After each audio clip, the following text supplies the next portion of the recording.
Hello and welcome to the ACG podcast with Ankur Taliya. आज के episode में हम बात करेंगे फिटनेस की। जो लोग फिटनेस में अपना करियर बनाना चाहते हैं, जो लोग एज ए स्पोर्ट्समैन किस तरीके से उनको अपनी फिटनेस करनी चाहिए। हमने कुछ बातें की अपने क्रिकेटिंग करियर के बारे में जो छोटा सा था, डोमेस्टिक क्रिकेटिंग करियर के बारे में, कैसे एक बड़े लेवल का क्रिकेटर ना बनते हुए भी हम अपनी लाइफ को एक क्रिकेट से जोड़े रख सकते हैं और स्पोर्ट्स के फील्ड में ही कुछ अच्छा कर सकते हैं। और आज हमने इनवाइट किया है इस चीज़ के बारे में बात करने के लिए गौरव कुमार को। गौरव कुमार एक फिटनेस ट्रेनर है जो पिछले 6 साल से डिफरेंट फील्ड्स के एथलीट्स और स्पेशली क्रिकेटर्स को ट्रेन कर रहे हैं। इनके ट्रेन किए हुए प्लेयर्स डिफरेंट लीग्स में खेल चुके हैं, IPL खेल चुके हैं और रणजी ट्रॉफी और अपने स्टेट को रिप्रेजेंट कर चुके हैं। तो आज जानेंगे डिफरेंट मिथ्स के बारे में जो फिटनेस इंडस्ट्री में पाए जाते हैं, कौन सी डाइट हमें फॉलो करनी चाहिए, क्या रूटीन, क्या पैटर्न हमें फॉलो करना चाहिए। और वेलकम करते हैं गौरव कुमार का। तो गौरव भाई कैसे हैं? बढ़िया भाई, बिल्कुल। क्या चल रहा है आजकल लाइफ में? लाइफ बिज़ी अगेन, क्रिकेट के साथ दोबारा बिज़ी हो गए। तो सबसे पहले तो बहुत बहुत कॉन्ग्रेचुलेशंस, आपको बहुत नन्ही सी प्यारी सी बेटी हुई है। Thank you so much. और सबसे पहले मैं पूछना चाहूँगा कि भैया आपको सबसे पहले ऐसा कब लगा कि मुझे फिटनेस इंडस्ट्री में जाना है या फिर फिटनेस ही मेरा करियर होने वाला है, चाहे वो फिटनेस के थ्रू अपनी लाइफ को बेहतर बनाना हो या फिर फिटनेस के थ्रू अपना फाइनेंशियल ग्रोथ बढ़ाना हो। कैसे आपको लगा कि ये पॉइंट है, यहाँ से मैं सिर्फ फिटनेस को अपना करियर बनाऊंगा? Okay, see as you know कि मैं पहले क्रिकेट खेलता था। I was a ex cricketer. Okay, so fitness कैसा है? Fitness is in our blood. If you say if you want to be a good cricketer, you have to be a better good person, and also you have to be a very fit. These days entirely criteria change हो चुका है. If you ask me अगर about cricket or any other game, you have to be always fit for not even आपको physically नहीं, even mentally भी आपको fit रहना पड़ेगा. So it happens when जब मैं हैदराबाद के लिए सिर्फ मेरे को बुलाया गया, ओके, सो धीरे धीरे मेरे को कोचिंग में डाला गया. So I was trying to coach, I was just helping, ठीक है, juniors to grow up. Okay, I was not into coaching और फिटनेस वगैरह में नहीं था. सो सडनली मेरे को अपॉर्चुनिटी मिली दुबई जाने के लिए, T10 लीग और आपका अब बांग्लादेश प्रीमियर लीग और इन सब में जाने के लिए अपॉर्चुनिटी मिली. They have seen my work normally and I got the opportunity for to train few international peoples in those leagues. फिर वहाँ से मेरा फिटनेस का जर्नी थोड़ा शुरू हुआ. दैट एक पैशन होता है हमारा. क्रिकेट हमने क्यों स्टार्ट किया था मैंने खेलना, क्योंकि ये पैशन था मेरा, ठीक है. तो जब हम एक पैशनेट चीज़ को हम अपने लाइफ में दोबारा इन्वॉल्व कर देते हैं after leaving that behind, so it give you means एक अलग सा ही आपका मेंटल लेवल, अगेन आपका जो बॉडी लैंग्वेज है एनर्जाइज हो जाता है कि you are doing what you were doing earlier days. And basically ये पैशन ही था मेरा कि cricket is a passion. So वो भी उसी से रिलेट हो गया फिटनेस भी मेरे लिए.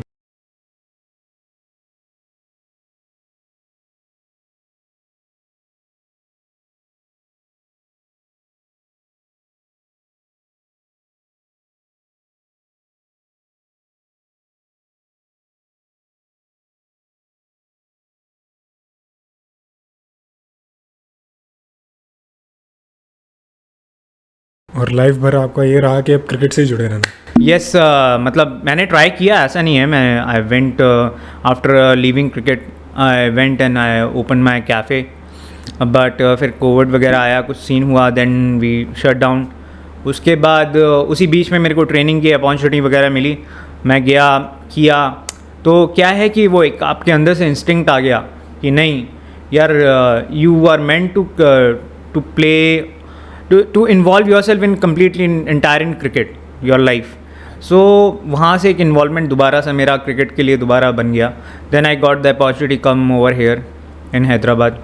तो क्रिकेट में तो आप जैसे आप पूरी तरीके से अभी आप इन्वॉल्व हो गए, लेकिन फिटनेस को लेकर ना बहुत सारे मिथ्स हैं. बहुत सारे मिथ्स ऐसे हैं कि डाइट क्या लेना है, इंडियन डाइट कैसा है, प्रोटीन कितना लेना है, वेट के दो गुना, वेट के 3 गुना, वेट के आधा गुना. और सबसे बड़ी बात है ये कि हमारी इंडियन डाइट में प्रोटीन क्यों नहीं है. नहीं ये किसने बोला मतलब एटलीस्ट वेजिटेरियन, मैं वेजिटेरियन तो मैं वेजिटेरियन। नहीं, there are lot of vegetarian proteins. If you ask me, अगर हमारी माइथोलॉजी देखो तो दे वर ऑल वेजिटेरियंस। अगर हमारी माइथोलॉजी को देखा जाए, if you see in Ramayana, you see Mahabharata, they all are vegetarians. And have you we heard about Hanuman ji, we heard about Bhim, we heard about so many peoples, those who are means they are like anything, and they all are vegetarians. So how can you say that protein is not involved in entirely? तो अभी मैंने ना recently एक बात सुनी कि दाल में भी काफ़ी सारा कार्ब्स ही है, तो हम कहाँ से लें प्रोटीन? नहीं, एक्चुअली मिथ क्या है कि आप प्रोटीन नहीं ले सकते। नहीं, ऐसा नहीं है, प्रोटीन ले सकते हो, बट आप एब्जॉर्प्शन रेट उसका कैसे बढ़ा सकते हो, that is the biggest thing in Indian diet. The main thing is not protein, it's we are not taking ample amount of thing so that our protein and our carbs and everything fats are going to absorb by our body. That is the main basically it is the myth कि आप protein, veg protein, Virat Kohli is vegan right now, so can't you see do you think he is not fit? तो भैया जैसे कि आपके पास ना सबसे पहले एक 17 साल का लड़का आता है, वो मान लीजिए या तो वो फास्ट बॉलर है, कबड्डी प्लेयर है, रनर है, स्प्रिंट रनर है, तो उसको वो आपके पास सबसे पहले आता है कि फ़िटनेस तो ठीक है भैया, फ़िटनेस तो करा ही दो, लेकिन मुझे ना एक मोटा मोटी एक प्लान बता दो फिटनेस के लिए कि मैं क्या डाइट प्लान अडॉप्ट करूं, कैसे मैं उस डाइट को पचा सकता हूं। जैसे कि आप बता रहे हो डाइजेस्ट नहीं हो पाता हमारा प्रोटीन, तो उसके लिए आप वेजिटेरियन डाइट और नॉन वेजिटेरियन डाइट दोनों को आप कैसे बताओगे? एक 17 साल का लड़का आपके पास आता है, स्पोर्ट्स में बहुत अच्छा करना चाहता है, बहुत फिट होना चाहता है, उसको आप क्या सजेस्ट करोगे? सी इट्स नॉट कि आपको सिर्फ डाइट से सब कुछ मिलेगा। अभी आपने कितना कुछ सुना होगा कि डाइट आपको लेनी है। मैं भी सबसे बड़ा मिथ भी यही है कि 70% डाइट ले लो और 30% वर्कआउट कर लो। कोई जना कहता है कि 70% डाइट लो। ये कैसा हो गया, एक 10th क्लास के स्टूडेंट को आपने एक साइंस का पेपर देने भेज दिया, उसमें फिजिक्स, केमिस्ट्री और बायोलॉजी है। अभी उसको बोल दिया तू बायोलॉजी पढ़ ले, केमिस्ट्री पढ़ ले, तू फिजिक्स मत पढ़, तू पास हो जाएगा। सो सेम क्राइटेरिया फिटनेस और डाइट का जाता है। तो ये 70% फिटनेस कुछ भी नहीं होता। आप किसी चीज़ के पीछे 70% दे रहे हो या किसी चीज़ के ऊपर 30% दे रहे हो, तो आप कैसे एक्सपेक्ट करते हो वो जाके चीज़ ठीक हो जाए? अनटिल और अनलेस आप हर चीज़ को 100% दोगे तब तक नहीं। It should be like 100% fitness, 100% diet, 100% rest, सब कुछ 100% होना चाहिए। It's entirely different. और ये तो बात होगी स्पोर्ट्समैन की। मेरे जैसा एक नॉर्मल आदमी जो स्पोर्ट्स पसंद भी है, जिसको खेलता भी है, लेकिन अब प्रोफेशनली स्पोर्ट्समैन नहीं है, लेकिन फिट रहना चाहता है, तो अब उसकी लाइफ भी है, घर का खाना भी है, वाइफ का खाना भी है और बाहर का खाना भी है, वीकेंड्स पे बाहर भी जाना है, तो उसको आप कैसे सजेस्ट करोगे कि वो 100% वर्कआउट तो चलो दे दिया, 6 दिन वर्कआउट किया पूरी मेहनत के साथ, वो क्या डाइट प्लान फॉलो करे या फिर कैसे वो अपना? Basically time line, that is the biggest thing. लोग क्या करते हैं आज की डेट में, व्हेन यू आर हंग्री तब आप खाओगे, या आपने टाइम लाइन ऐसा डिवाइड किया हुआ है कि मेरे को इस टाइम पे लंच करना है तो इसी टाइम पे लंच करना है, या डिनर करना है तो डिनर करना है। बेसिकली ये टाइम लाइन ही प्रॉब्लम है हमारे इंडियंस का। हमको तब खाना खाना है जब we are empty stomach, not hungry. There is a difference between hungry और एम्प्टी स्टमक, ठीक है। हमारे खाने को, हम इंडियन मिथ में सबसे बड़ा प्रॉब्लम क्या है कि हम खाने को रख के खाते हैं। हम लोग वेस्टर्नाइजेशन कल्चर में इसलिए जा रहे हैं क्योंकि वो लोग खाने को स्टोर करके खाते हैं। वाई दे, आप उनका कोई भी खाना उठा के देखो, मैक्सिमम खाना ऐसा रहेगा उनका, it will stay till 30 days to 60 days, तभी उसे प्रोसेस फूड कहा जाता है, ठीक है। But Indians, not only Indian, Asian खाना, Asian culture you will say, ठीक है। एशियन कल्चर में खाना ऐसा नहीं है, हम रोज़ बनाते हैं, रोज़ खाते हैं। अगर आप कोई भी खाने को बना के with in span of 1 hour to 1.5 hours के बीच में आप कंज्यूम कर लेते हैं, you are getting whatever inside it, okay. अगर आप किसी दाल को बना रहे हैं, लोग कहते हैं उसके न्यूट्रिएंट्स चले जाते हैं जब हम उसको बनाते हैं, ठीक है। बना के वो न्यूट्रिएंट्स जो जाते हैं किस में जाते हैं, अगर हम उसमें वाटर डाल रहे हैं उसी के अंदर जाते हैं। Indirectly we are having all the nutrients, but problem क्या है कि हम लोग उस दाल को अगर बच जाता है तो उसे फ्रिज में रख देते हैं, स्टोर कर देते हैं, एंड वी ईट, चलो कल खा लेंगे। वो पूरा मॉइस्चर उसका वो पारा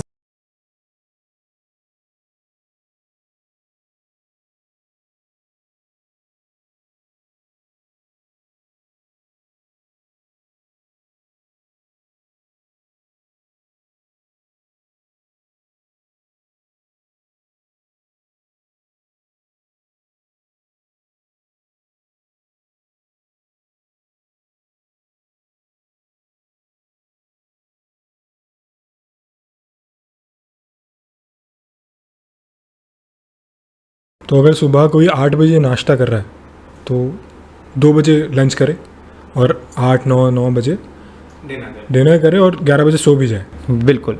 Basically, discipline is the key for everything. Discipline, without discipline there is nothing in life. Whether you ask for a cricketer, whether you ask for a army person, whether you ask for a normal person, anything. Time management is the thing that जहाँ पे हम लोग lack करते हैं. हम लोग, आपने कई बार सुना होगा यार खाने का टाइम नहीं मिला. कॉल उठाने का टाइम है आप लोग के पास. सो वो टाइम, आप वो जो कॉल उठा रहे हो उस टाइम को आप कंज्यूम करें. कॉल पे कंज्यूम के बिना आप अगर if you take hardly 15 minutes of your life to just to eat. हाँ, और ये भी होता है कि बहुत सारे लोग अभी बोलेंगे कि हम ऑफिस में रहते हैं, हम खुद नहीं बना सकते हैं, बट उनके लिए सीधी सी बात यह है कि सिर्फ उबाल के भी खा सकते हैं. एग्जैक्टली. अब आप ये कहते हो कि मैं ऑफिस में जाता हूँ, यू गेट अप, ठीक है, आप कहते हो मेरा खाना बनाने में टाइम कंज्यूम होगा, आपका नहाने में भी टाइम कंज्यूम होता है, ठीक है, तो आप नहा के जाते हो. Why? Because you want to look good, but you are looking good from outerly. आप लोग अंदर से अच्छे नहीं लग रहे हो. You are destroying your body from inside, not from outside, ठीक है.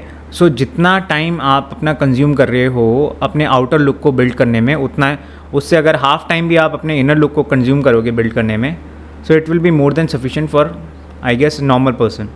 तो भैया आप ना अपने थोड़े क्रिकेटिंग डेज के बारे में बताओ. आप तो सबसे पहले मैं आपके बारे में एक चीज़ जानता हूँ कि इनको ट्रेन किया है लेजेंडरी क्रिकेटर्स ने. एक तो लेजेंडरी क्रिकेटर हुए हैं युवराज सिंह, उनके फादर हैं योगराज सिंह. अगर जो कोई भी नॉर्थ साइड में जाता है उसको थोड़ा सा भी पता है क्रिकेटिंग फील्ड के बारे में, तो योगराज सिंह सर की ट्रेनिंग कैसी है उसका तो अंदाज़ा भी कोई नहीं लगा सकता. अब ये बताएंगे ज़रा उनकी ट्रेनिंग के बारे में कुछ किस्से बताएं. मैं इतना कहूँगा कि अगर योग सर की ट्रेनिंग जिसने कर ली तो प्लेयर बनेगा या पूरा क्रिकेट छोड़ के चला जाएगा, कभी वापस क्रिकेट ज्वाइन नहीं कर. हाँ, एक बात आपने मुझे बताई थी कि योगराज सर की ट्रेनिंग के बाद कोई क्रिकेटर बने ना बने बंदा बन जाता था. हाँ, ये बात फैक्ट है 100% कि अगर आपने योग सर के अंदर ट्रेनिंग कर ली. सी, योग सर वॉज इंटायरली डिफरेंट. ये वो सिंपली फॉर्मूले पे चलते थे कि जस्ट आओ और हार्ड वर्क करो, that's it. Whole day hard work, whole day, entire day. जो वो बेसिकली खुद भी करते हैं, पूरे दिन ग्राउंड में रहते थे उस टाइम पे. तो ग्राउंड में रहना ओल्ड डेज में सब लोग ऐसे ही करते थे because climatic condition was very different from these days, ठीक है. We have to see that also. पहले 45-50 डिग्री टेम्परेचर नहीं जाता था इंडिया में. मतलब 20 साल पहले हम बात कर रहे हैं. हम अगर पहले का आप रिकॉर्ड उठा के देखो, सो उनके टाइम पे इतना टेम्परेचर नहीं रहता था, climatic condition was good, pollution नहीं था इतना ज़्यादा ऑर्गेनिक खाना भी था, खाने का बहुत अच्छा ध्यान रखते थे वो लोग. तो आप योग सर के वो फास्ट बॉलर्स के रूटीन के बारे में बताओ थोड़ा, कि एक बंदा बाहर बेंच प्रेस लगा रहा है और एक बंदा अंदर वो रूटीन एक बार बताओ सबके. वो डिटेल से वो बताना पड़ेगा. Suppose like I was there and there was one more guy. मेरे को बताएं, तुम्हें याद है कि Karan Kherwal, okay, and Abhimanyu Singh was also there. So हम लोग अपना स्पेल डाल रहे थे बॉलिंग का. I was bowling from one end and Karan was bowling from other end. So मेरा ओवर ख़त्म होने के बाद Karan has to start his bowling and mean while I have to go back and I have to start bench press. Okay, वो bench press तब तक चलेगा जब तक करण का ओवर चलेगा. अभी करण का ओवर ख़त्म होने के बाद करण बाहर आएगा, वो बेंच प्रेस स्टार्ट करेगा और सेकंड ओवर मैं अपना डालूंगा. So it was so hard कि मतलब सेकंड ओवर का थर्ड ओवर स्टार्ट होते होते हमारा आर्म रोटेशन बंद हो जाता था. अगर वाइड चली गई सो इट्स मीन्स जो दूसरा बेंच प्रेस लगा रहा है उसको तो गाली मिलनी ही मिलनी है. कैसे वही दे रहा होता था जो बेंच प्रेस लगा रहा है, अरे तूने क्यों वाइड फेंक दी, और फिर आके फिर वो वाइड फेंकता था खुद ही. तो it tend to be happen. So means I want to say कि उनका training of method was out of this world. मैंने आज तक वैसा ट्रेनिंग मेथड किसी और का नहीं देखा है. और एक बार साउथ अफ्रीका ले जाने वाली स्टोरी भी, वो तो बहुत ज़बरदस्त है. नया बंदे को साउथ अफ्रीका ज़रूर लेके जाते थे या फिर यूएई. सर का ट्रेनिंग करने का तरीका बहुत अलग था. Sir was very good motivator also. तो this was the kind of a motivation he always gave, that you are eligible to play this level, that level, कि मतलब आप इंडिया खेल सकते हो, आपको स्टेट खेलना चाहिए, आपको राइन ट्रॉफी खेलना चाहिए. सो इसलिए वो ये सब मोटिवेशनल स्पीच देते रहते थे. But means training from him it's like means अगर you have seen the hell you want to see the hell really in cricketing field, go to Mr. Yogaraj Singh. He is completely different. But I'm saying you कि अगर उनका fitness कर लिया, you won't be get, अगर उनके fitness को survive कर सकते हो ना, तो मैं कहता हूँ दुनिया के किसी भी फिटनेस को आप सर्वाइव कर सकते हो. राइट. तो ये स्टोरी ना मैं बताता हूँ. क्या हुआ था कि नया नया गया मैं और वहाँ पे खड़े थे, तो वहाँ पे मेरे को सिर्फ 2 दिन हुए थे. तो तीसरे दिन आगे योगराज सर बोलते हैं कि 3-4 लोग और नए आए थे, यू और आ जाओ, by next Monday we are going to South Africa for training, get your passports ready. तो अब हम 17-18 साल के लड़के, ना किसी का पासपोर्ट तैयार है, ना किसी की एप्लीकेशन, और पागलों की तरह घूम रहे हैं. और हमारे सीनियर्स हमें बोल रहे हैं हाँ करो पासपोर्ट रेडी. हम में से एक लड़के ने 3 दिन में पासपोर्ट भी तैयार करा लिया, हमारा तो वो भी और हम परेशान कि हम नहीं जाएंगे. और वापस वो जाके पूछता है सर से, क्या साला इधर खेल ले साउथ अफ्रीका लेके जाऊँ तुझे. तो वैसे हाँ, मोटिवेट करने का तरीका होता था कि तुम जा सकते हो. It's a way of motivating a person. So दूसरे लेजेंडरी क्रिकेटर जिनके साथ आपने ट्रेन किया वो है mister Dinesh Mongia, international player, 2003 world cup finalist. And he is तो completely, he is also different from, he is pretty much different from Yogaraj sir. He is completely technical and he is like, मतलब उनके साथ training करने का तरीका बहुत different था. He was very different because he played for country, for represented country from I guess 7 years I guess. हाँ, and I am if not mistaken 67 matches or 69 matches he has played for India. So he is having a lot of experience in international level. So he's technically, you can say he is technically very sound. And he worked जिस पे आपको practically जो आपके matches में काम आएंगे actually. And he only the person who told me the importance of strength training. Proper strength training. What is proper strength training for a sports person? So वहाँ से sports की एक fitness journey was entirely different. And trust me, he trained me. In gym or in ground training, in everything, it was completely different. उनका एक तरीका होता था कि वो ज़्यादा टाइम तक ग्राउंड में रखते थे और कहते थे कि मैं ये वाला काम कराऊंगा जिससे तुम्हें खून निकले. बेसिकली वो रोल करवाते थे जिससे खून निकलते थे और बोल के कराते थे कि खून निकल रहा है, मेंटली स्ट्रेंथ हो रहे हो आप. तो वो बेसिकली उनका बहुत अच्छा था. Actually he always think that one should be prepare mentally. आप जितना अच्छा प्रिपेयर करोगे अपने आप को उतना ज़्यादा बेटर रहेगा आपके लिए. अच्छा, बहुत सारी चीज़ें ना ऐसी हैं जो बहुत सारे लोग ना क्वेश्चंस पूछते रहते हैं. लाइक आप कहीं भी जाओ ना, सबसे पहले तो एक जिम ट्रेनर से आके ना सबसे पहले बंदा पूछता है भैया सुबह जिम आऊँ कि शाम को जिम आऊँ, तो कब आऊँ. मतलब कब आना चाहिए किसी को. ओके, ये बहुत एक कॉमन क्वेश्चन है जो लोगों का, मतलब लोग पूछते हैं. इसके ऊपर ना एक चीज़ और है कि बहुत सारे ना यूट्यूब ट्रेनर्स हो गए हैं, मतलब नथिंग अगेंस्ट देम, बट वो लोग ना, मैं नाम लेके बोलता हूँ कोई दिक्कत नहीं है, तरुण गिल है ना, वो कभी वोडका के साथ ट्रेनिंग कर रहा है, कभी वो कुछ किसी और आइसक्रीम के साथ बोलता है इसको खाओ बॉडी हो जाएगी. अब होता क्या है कि वो लास्ट में एक 30 मिनट की वीडियो में लास्ट में 1 मिनट में बोल देता है नहीं सबके लिए नहीं है, ये सिर्फ कुछ लोगों के लिए है, ये फिर इन लोगों के लिए. लेकिन जो नया बच्चा शुरू कर रहा है, इवन बॉडी बिल्डिंग में शुरू कर रहा है, वो तो कन्फ्यूज ही हो जाता है फिर. मैंने उनकी वीडियो एक आध बार देखी है, but to be very frank मेरे को बॉडी बिल्डिंग का उतना आइडिया नहीं है. बट या little but what ever idea I have, those thing I don't think they work in practically. Yeah, it can work for someone who is doing bodybuilding because they take steroids also. I am not saying that they abuse steroid. They see, bodybuilding is completely entire sport, different sports. Okay, you अगर आपको अपने आप को grow करना है तो you have to take steroids, but it doesn't take away that they are not working hard. ठीक है, वो लोग हार्ड वर्क करते हैं. Only taking steroids is not a purpose कि आप स्टेरॉइड लोगे और बैठे बैठे घर पे बॉडी बन जाएगी. नहीं, they work hard, literally hard. Okay, then जब वो अपनी पोटेंशियल को रीच कर जाते हैं then they take the enhancements, because उनको अपनी ह्यूमन पोटेंशियल, अपनी जेनेटिक पोटेंशियल से बाहर आना है. So that is the time when steroids help. But using steroids and abusing, it's completely entirely different. So I don't think those things those things can work in bodybuilding if you are taking steroids some or other way. But I think it for normal. पर वो तो ice cream से body बनवा रहे हैं ना. हाँ, that is the means. मेरे को तो बिल्कुल भी, मतलब मेरे को नहीं लगता वो सब बिल्कुल भी सूट करेगा. आई गेस अगर कोई बॉडी बिल्डिंग भी कर रहा है तो I guess diet, entire clean diet will be, I guess वो ज़्यादा प्रेफर करते होंगे. I have seen lot of body builders, means मैं अपने टाइम पे मैंने काफ़ी फॉलो किया है. Phil Heath is the one of the greatest body builder. Okay, they used to have, मतलब वो लोग लेते थे, खाना खाते थे ऑन ऑफ डेज में, when they are post workout, pre workout meals वो लोग लेते थे. अभी उनका सीज़न चल रहा है या वो गेनिंग पे है, ऑफ सीज़न में है, so they used to have those things. ठीक है, so you can't take hard work away from them. Okay, so अभी वही बात कि सुबह जिम आए कि शाम को जिम आए. हाँ, ये सबसे बड़ा एक क्वेश्चन है and it's a good question also. But आपको फ्रैंकली बताऊँ तो कंप्लीट आंसर कोई भी नहीं दे पाएगा इसका.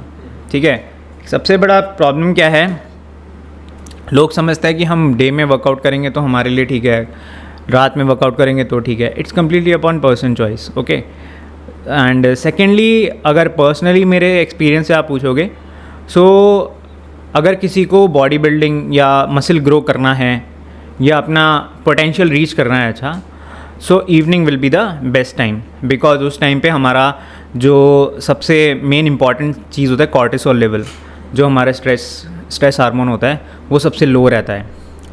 ये अपना टेस्टोस्टेरोन लेवल हमारा सबसे हाई रहता है उस टाइम पे, इवनिंग टाइम पे. ठीक है, हमारा जो कोर बॉडी टेम्परेचर होता है वो सबसे हाई रहता है, जिसकी वजह से हमारी फ्लेक्सिबिलिटी, हमारी मोबिलिटी प्लस हमारा मसल स्ट्रेंथ सबसे ज़्यादा हाई रहता है.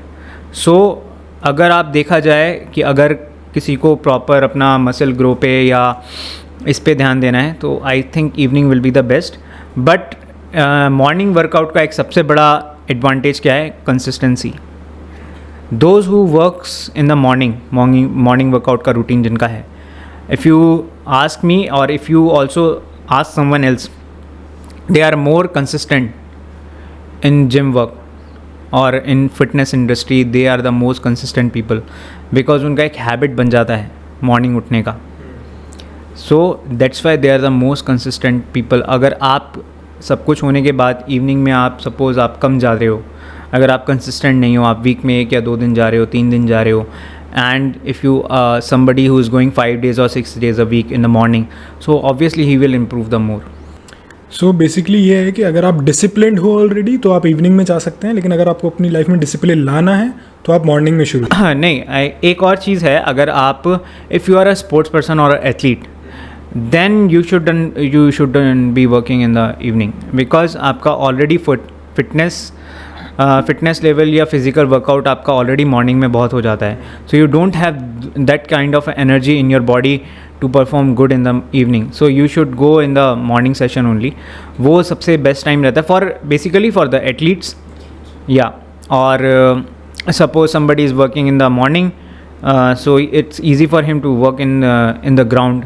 सपोज being a cricketer, या कोई क्रिकेटर है, कोई फुटबॉलर है, वो मॉर्निंग में फिटनेस करके गया है, ठीक है, फिर वापस प्रैक्टिस करेगा, फिर आफ्टरनून में जाके प्रैक्टिस करेगा, तो he will be tired completely of. Okay, so evening में उसके पास इतना एनर्जी नहीं रहेगा वर्क करने के लिए. सो दैट्स वाई आप मॉर्निंग में ज़्यादातर एथलीट्स मॉर्निंग में वर्क करना पसंद करते हैं, और it's a good thing for the athletes. Basically उनको मॉर्निंग में ही वर्कआउट करना चाहिए और वही सूट करता है उनको. तो आपको क्या लगता है आजकल इंडियन टीम में इतनी इंजरीज क्यों हो रही हैं? मतलब बुमराह का तो सबको पता है एक्शन. आजकल एक तो क्या होता है, जब सचिन को इंजरी हुई तो सब कोई डॉक्टर थे, जब उनको एल्बो इंजरी हुई तो हर कोई डॉक्टर था. उसके बाद बुमराह को इंजरी हुई तो सब कोई थर्मोडायनामिक्स और मैकेनिक्स के एक्सपर्ट बन गए कि एक्शन ऐसे है, एक्शन वैसे है ना. तो ये क्या चक्कर है कि इंडियन टीम में इतनी इंजरीज क्यों हो रही हैं? क्या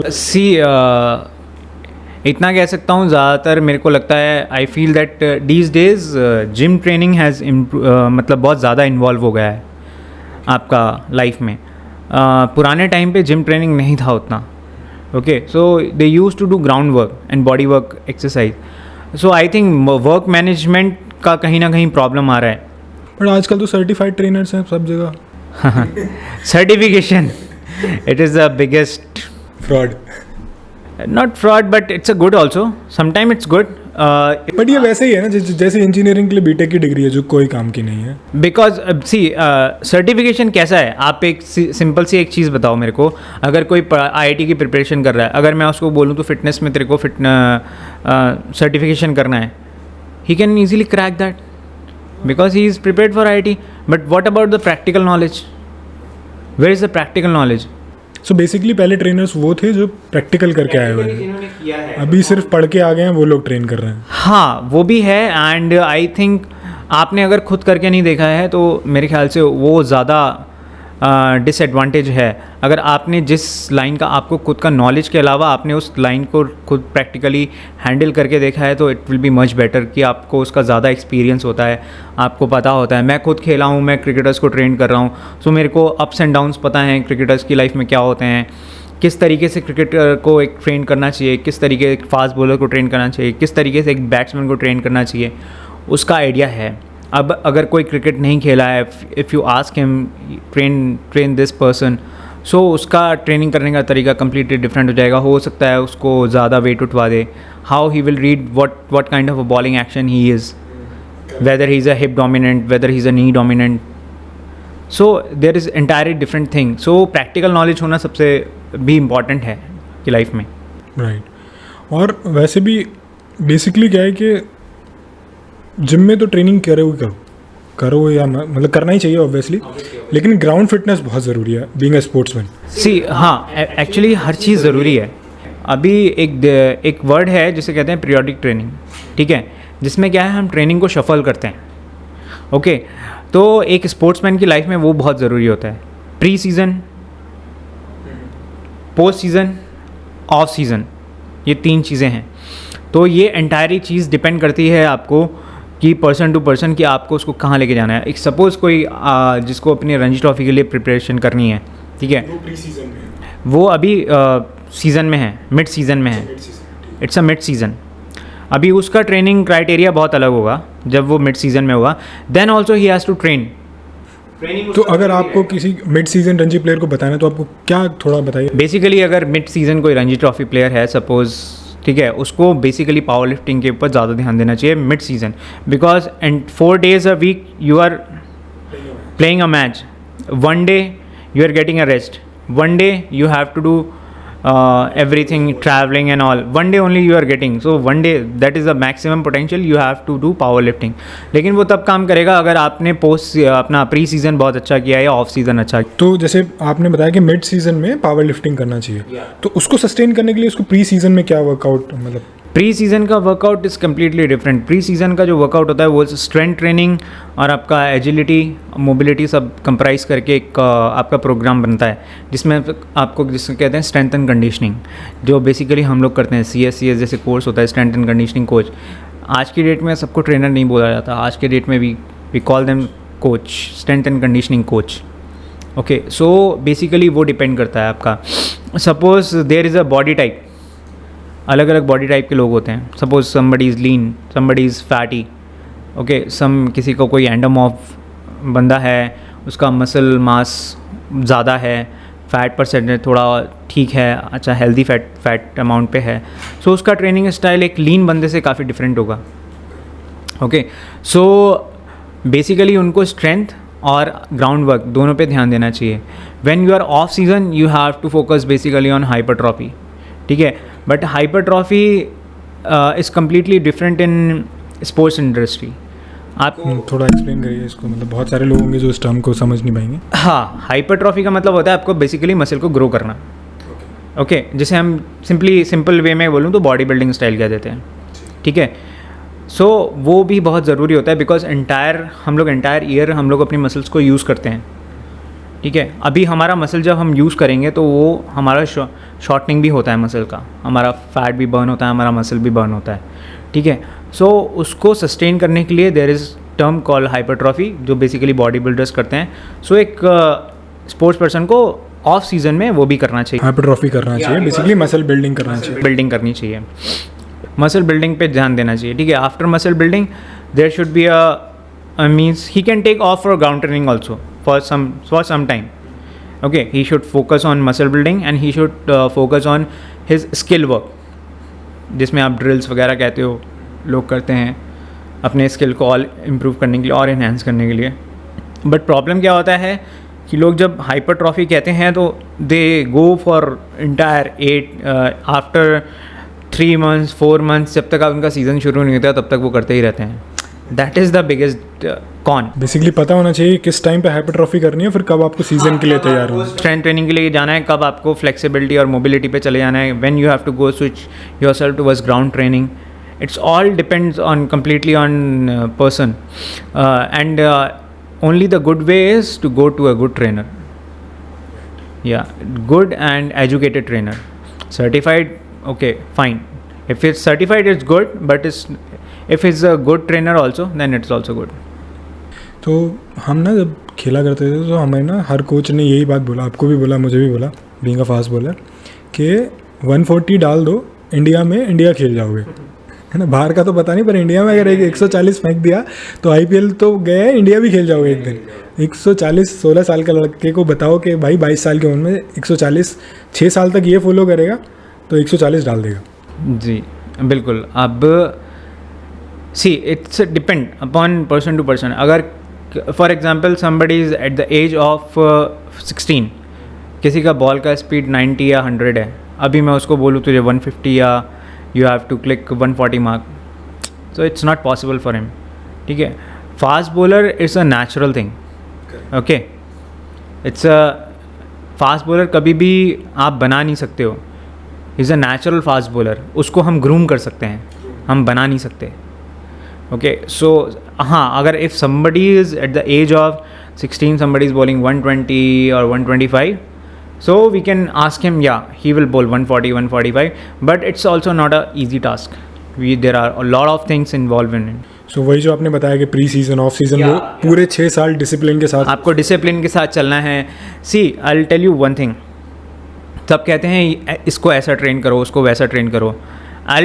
I'll tell a cricketer or any sports person or anyone a simple thing, जब तक जो ट्रेनिंग आपके स्पोर्ट्स में आपको एडवांटेज दे रही है, it is a good training. Correct, okay, you can see your self only. अगर आपके स्किल वर्क में इम्प्रूवमेंट दिख रहा है उस ट्रेनिंग के बाद, तो it is good for you.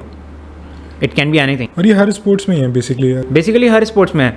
आपको अगर आपके उसमें आपको ग्राउंड ट्रेनिंग ज़्यादा सूट कर रहा है, आपके बॉडी टाइप में आपको ट्रेनर ग्राउंड ट्रेनिंग करा रहा है और वो आपको ज़्यादा सूट कर रहा है, आपका स्किल ज़्यादा डेवलप हो रहा है, so it's good for you. अभी some there are some few trainers those who more emphasize on strength training, और अगर आपका उससे एनहेंसमेंट हो रहा है तो it's good for you. But basically जो भी ट्रेनर रहेगा वो प्रोग्राम बना के चलते हैं, कोई भी एक चीज़ ज़्यादा नहीं कराता। हाँ, थोड़ा बहुत ऐसा होता है कि कुछ ट्रेनर होते हैं वो ज़्यादा कुछ ग्राउंड वर्क पे ज़्यादा फोकस करते हैं, कुछ होता है कुछ ज़्यादा स्ट्रेंथ वर्क पे फोकस करते हैं, बट वो पर्सन टू पर्सन भी डिपेंड करता है। See I will tell you one thing, there are 2 muscles basically हमारे उसमें, स्लो मसल्स फाइबर्स और फास्ट मसल फाइबर्स, ओके। अलग अलग जगह दोनों फिट होते हैं। अगर हम ज़्यादा स्ट्रेंथ वर्क या ज़्यादा हाइपरट्रॉफी पे चले जाएंगे तो वही स्लो मसल फाइबर्स हिट होते हैं हमारे उसमें, ठीक है, जिसकी वजह से हम लोग स्लो हो जाते हैं। फास्ट मसल फाइबर एक्चुअली हम लोग को चाहिए होते हैं, ओके। सो वो ग्राउंड में यूज़ होते हैं, जो ग्राउंड ट्रेनिंग से आएंगे। बेसिकली ग्राउंड ट्रेनिंग वगैरह से ज़्यादा हमारे उसमें डेवलप हो सकते हैं।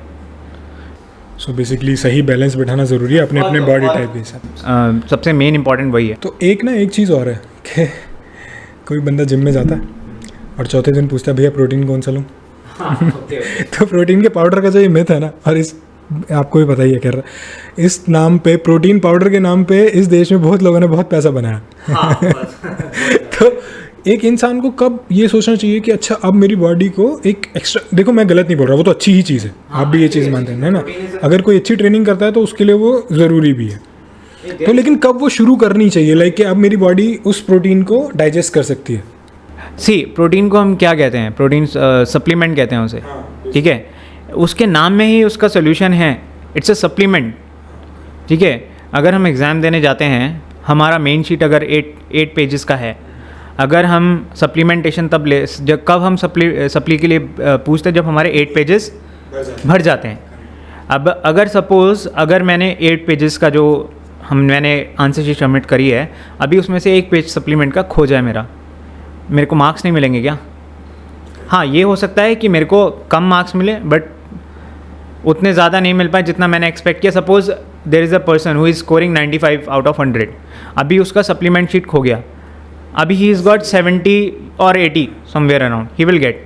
बट अगर सपोज अभी उसका मेन शीट ही खो गया and only get supplement, fail लिखा आएगा फिर तो, he will be failed. So supplementation का भी काम वही है। जब आप अपनी नेचुरल डाइट से उसको फुलफ़िल नहीं कर पाए, अपने मैक्रोज़ को नहीं फुलफ़िल कर पा रहे हो, ठीक है, मैक्रोज़ को फुलफ़िल नहीं कर पाते, उसके बाद हम एडिशनल सप्लीमेंट का इन्वॉल्वमेंट अपनी लाइफ में लेके आते हैं। ओके, सो एक नेचुरल नॉर्मल बंदे में एंड सपोज मैंने ये भी सुना है कि लोग बोलते हैं कि अरे डब्बे खा के बॉडी बना रहा है, नेचुरल नहीं है। कंप्लीटली यार, completely way protein is completely natural thing. It's a by product of paneer. मतलब पनीर से जो हमारा बाय प्रोडक्ट निकलता है उसको हम बेसिकली पनीर वाला फैट नहीं आता शरीर में, दैट्स इट, एंड उसका बाय प्रोडक्ट ही है। So it's not like that, it's not a harmful thing, it's a good thing. But आपको तब इंट्रोड्यूस करना चाहिए when you think that you are not means आप नेचुरली उस चीज़ को कंप्लीट अपने मैक्रोज को पूरा नहीं कर पा रहे हो, अपना प्रोटीन इंटेक जो आपको डेली नीड्स में चाहिए वो पूरा नहीं कर पा रहे हो, तब आपको प्रोटीन को इंट्रोड्यूस करना चाहिए basically. And these days if you ask me for a daily person, if a middle class person, protein is not it's a expensive thing these days. Okay, if you want to have a good protein, तो it's a expensive thing, ठीक है। Market में बहुत सारे protein available हैं, but I don't think कि मतलब every protein is good. There are so many things. Amino spiking होती है उसमें बहुत ज़्यादा, कईयों में जो सर्टिफाइड नहीं होते हैं ट्रेन प्रोटीन, उसमें अमीनो स्पाइकिंग करते हैं। There are so many things, flavouring बहुत ज़्यादा ऐड कर देते हैं। नॉर्मल टेस्टिंग से उसको निकालना बहुत मुश्किल है। तो बेसिकली वैसे तो किसी का प्रमोशन हो जाएगा, पर अगर आपको बताना हो तो कोई 2-3 ब्रांड सजेस्ट कर रहे हो कि ये प्रोटीन, ये सही ट्रस्टेबल ब्रांड्स हैं इंडिया में। See I will not say protein trustable brands, it's very difficult to be very frank. There are few companies those who they are certified, those who means basically ban substance से free रहते हैं।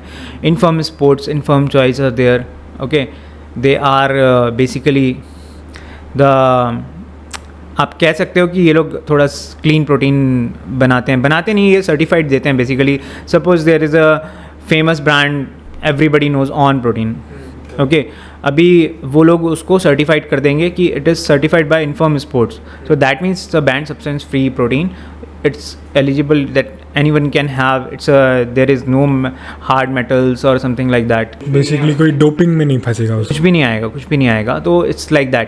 So inform sport से जो भी certified protein है आप जा सकते हैं उसको लेने के लिए। और आजकल ना नए बहुत सारे टर्म्स चल गए हैं, तो बहुत ही ज़्यादा सुनने को मिल रहे हैं। कोई टर्म एक तो है इंटरमिटेंट फास्टिंग, है ना, और हाँ बेसिकली इसी के ऊपर बात करते हैं। इस पर आपका क्या नज़रिया है कि करनी चाहिए नहीं करनी चाहिए, और ये क्या भला है? देखो, intermediate fasting is good, okay, it's not bad thing. तो कितने टाइम के लिए वो कहते हैं 0 कैलोरीज रखना है, कितने टाइम के लिए रखना है वो? सी कैलोरीज वगैरह काउंट जो होते हैं वो आप इंडिविजुअल के ऊपर होता है, ठीक है। Plus the problem is the way they do, it's wrong, ठीक है। आप अगर प्रॉपरली कोई भी चीज़ को फॉलो करो, even a athlete can also do a intermediate fasting. Suppose I will give you a normal example of intermittent fasting. Intermediate fasting एक athlete कर सकता है। अभी कोई मेरे को बोलेगा इंटरमीडिएट फास्टिंग करेंगे तो हम वर्कआउट कैसे करेंगे मॉर्निंग में? हमारी बॉडी में ड्यूल एनर्जी करके एक फ्यूल रहता है जिसे हम कहते हैं। हमारी बॉडी बहुत स्मार्ट है, अगर हम उसको जैसे ट्रेन करेंगे, एक हम टर्मिनोलॉजी देते हैं जिसे कहते हैं हार्मोनिक एंडोरेंस जिसे कहते हैं हम लोग, ठीक है, ओके। तो इट्स उसका बेसिकली काम क्या होता है, वो हमारी बॉडी को एडेप्टेशन की तरफ लेके जाता है। अगर जब भी हम कोई चीज़ को एडेप्ट करने की कोशिश करेंगे तो हमें स्टार्टिंग में प्रॉब्लम आती है, ठीक है। अभी फॉर एग्जांपल मैंने किसी एक स्पोर्ट्स पर्सन को बोला कि आपको एम्प्टी स्टमक, आपको इंटरमीडिएट फास्टिंग करनी है, आपको एम्प्टी स्टमक रहना है इतने 8 आवर्स तक, 10 आवर्स तक और समथिंग लाइक दैट, ठीक है। तो first of all he will feel like कि ठीक है यार मेरे से नहीं होता। It will feel little low when you are do, वो बेसिकली ग्लूकोज लेवल नीचे जाता है। हाँ, बेसिकली वही जाता है, ग्लूकोज लेवल नीचे चला जाएगा आपका, ठीक है। यू विल फील फटीग, ठीक है। उसके बाद आप सडनली अपनी बॉडी को वर्कआउट के बाद फ्यूल करोगे, ठीक है। You will feel more energetic, basically you are preparing your body. अब सपोज किसी का बॉडी एक्सर्शन में चला गया, कंप्लीट एक्सर्शन चला गया है and he is having normal diet, ठीक है। अभी उसका मसल उसको वो यूज़ में नहीं है उस चीज़ को लेके। अभी फॉर एग्जांपल जो इंटरमीडिएट फास्टिंग कर रहा है उसकी बॉडी को हमने ऑलरेडी यूज़ टू बना दिया है, ठीक है, इस चीज़ के लिए कि आप इंटरमीडिएट फास्टिंग कर सकते हैं। तो जब उसकी बॉडी टायर्ड होगी so he will generate more energy out of it. Okay, हम जब इंटरमीडिएट फास्टिंग करते हैं तो कीटोन्स प्रोड्यूस होता है हमारे बॉडी में, ठीक है. तो entirely it's different. So intermediate fasting के बाद आप क्या वर्कआउट करते हो वो भी डिपेंड करेगा. उसके बाद आप क्या खा रहे हो. If you are a power lifter, आपको क्या लेना है. If you are a endurance, more focus on endurance, तो आपको क्या लेना है. इसीलिए आपसे ये पूछना चाह रहा था, क्योंकि क्या होता है, ये बेसिकली एक फिटनेस रूटीन है. इसको लोग ना क्या कर रहे हैं आजकल, वेट लॉस का तरीका बता दे रहे हैं कि मैं डेली करता हूँ, 16 घंटे भूखा रहता हूँ, 6 बजे रात को खा लेता हूँ, सुबह 10 बजे खाता हूँ फिर सीधा, और फिर मैं कुछ भी खा लेता हूँ तो मुझे दिक्कत नहीं होती. ये मिथ चल रहा है आजकल. इसलिए मैं आपसे पूछना चाह रहा था कि ये मसल बिल्डिंग में भी काम आता है, ये फिटनेस में भी काम आता है, और बेसिकली इसी चीज़ के लिए है ये हर चीज़ में काम आता है. इंटरमीडिएट फास्टिंग हर चीज़ में. फास्टिंग हमारी लाइफ में बहुत टाइम्स पहले से चलता आ रहा है. माइथोलॉजिकली आप देखें, आप हमारे ओल्ड जनरेशन देखें, हमारे 2 जनरेशन से पहले देखें, आप लोग इंटरमीडिएट फास्टिंग करते थे, और लोग इंटरमीडिएट फास्टिंग छोड़ो, आप वो लोग फास्टिंग करते थे entire day, and still they are healthy and ever time ever ready. And because वो लोग इंटरमीडिएट फास्टिंग के बाद या फास्टिंग के बाद भी they use to have a clean diet each and every time. Okay, the problem is the diet what they are basically lacking.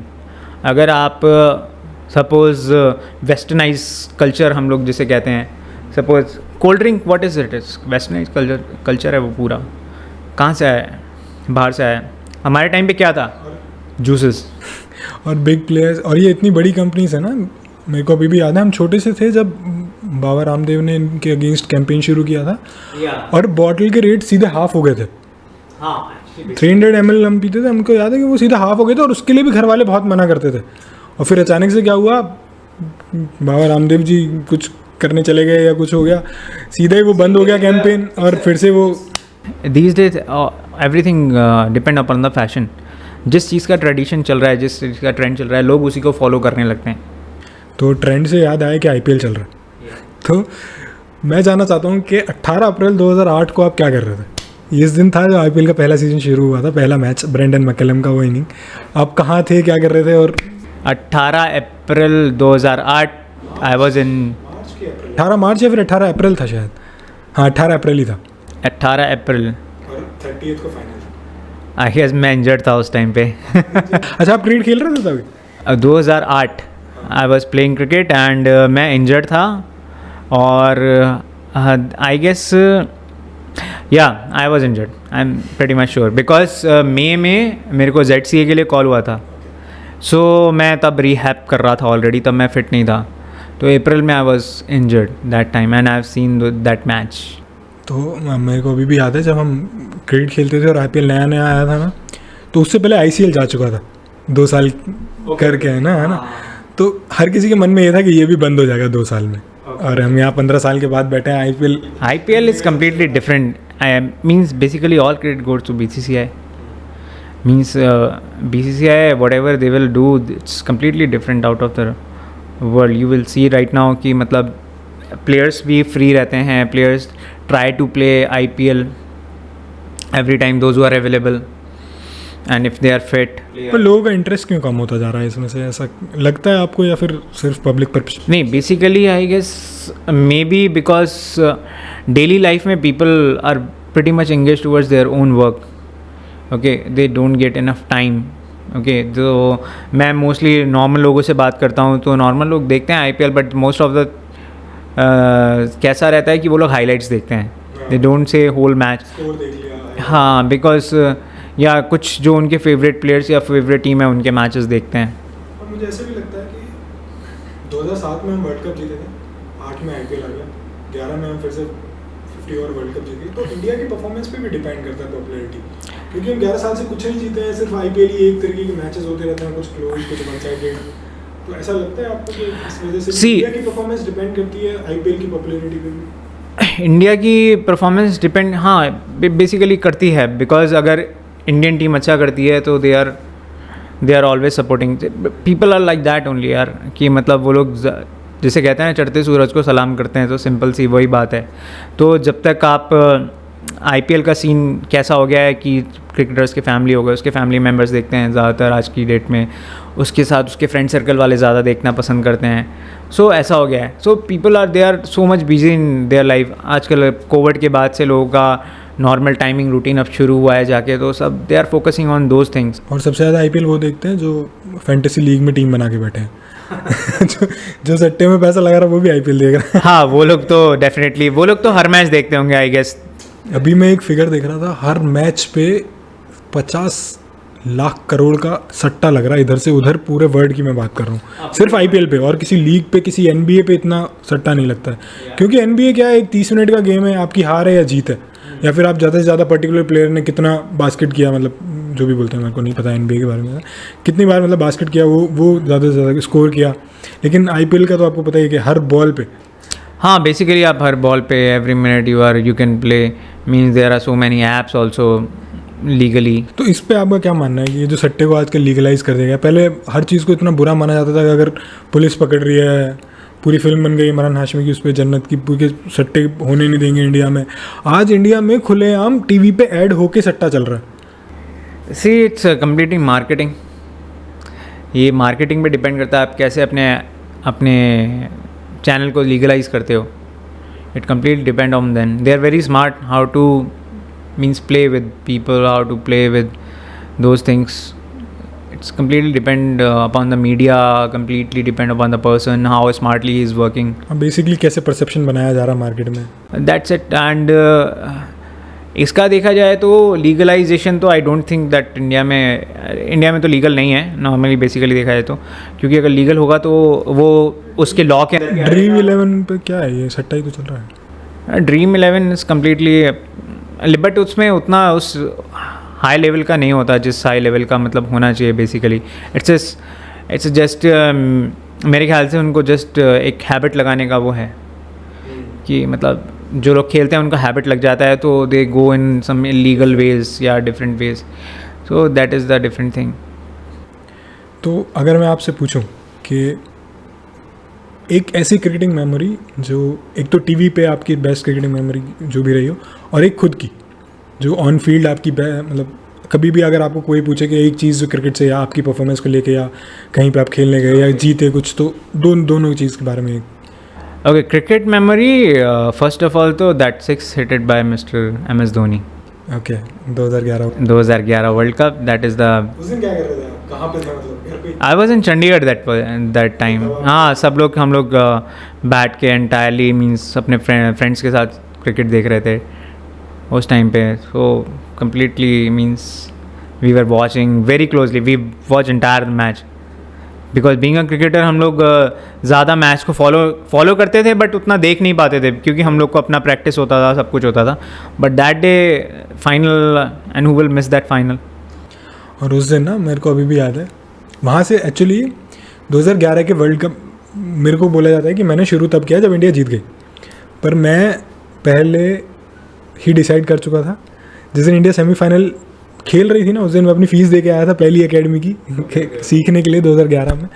और जिस दिन फाइनल था ना, उस दिन मैं, क्योंकि मेरा घर मेरठ के पास ही है, तो मेरठ से अपनी किट खरीद के लाया था, पहली किट लाइफ की। और यूपी में आपको पता ही कितना पॉपुलेशन है, हाँ, बहुत बसेस ना भर के चलती हैं। उस दिन बस में 5 लोग थे उसमें 2 रेडियो चल रहे थे मैच और मेरे को अभी भी याद है, शुरू ही हुआ था तब तक हम घर पहुंच गए। शुरू हुआ था, वो जहीर खान ने 3 मैडन ओवर डाले थे और उपल तरंगा का विकेट लिया था। तो वो ऐसे दिमाग में बसा हुआ है ना एक एक चीज़। अगर इंडिया हार गई होती तो वो किसी को याद नहीं होता। 2003 का वर्ल्ड कप मुझे याद भी नहीं है ऑब्वियसली। 2003 का वर्ल्ड कप बहुत कम जनों को याद है, जबकि वो इंडिया, हर कोई ये मानता है कि इंडिया उस वर्ल्ड कप में ज़्यादा बड़ी टीम थी और ज़्यादा ज़बरदस्त खेली थी, ज़्यादा अच्छा खेली थी। बिकॉज उस टाइम पे आई गेस मिस्टर गांगुली ने बहुत मेहनत करके और बहुत रिसर्च करके एक टीम बनाई थी, जिसे हम बेसिकली मिस्टर गांगुली ने वो ट्रेंड लेके आया जो यंगस्टर को खिलाने का ट्रेंड था। तो व्हाट वी हर्ड और हमने देखा था, यूवी पाजी वगैरह, बज्जू भाई वगैरह तभी इंट्रोड्यूस हुए थे, मोंगिया पाजी। उस टीम में 11 प्लेयर जो खेले वो सब या तो उस टाइम पे लेजेंड थे या बाद में चल के लेजेंड बने।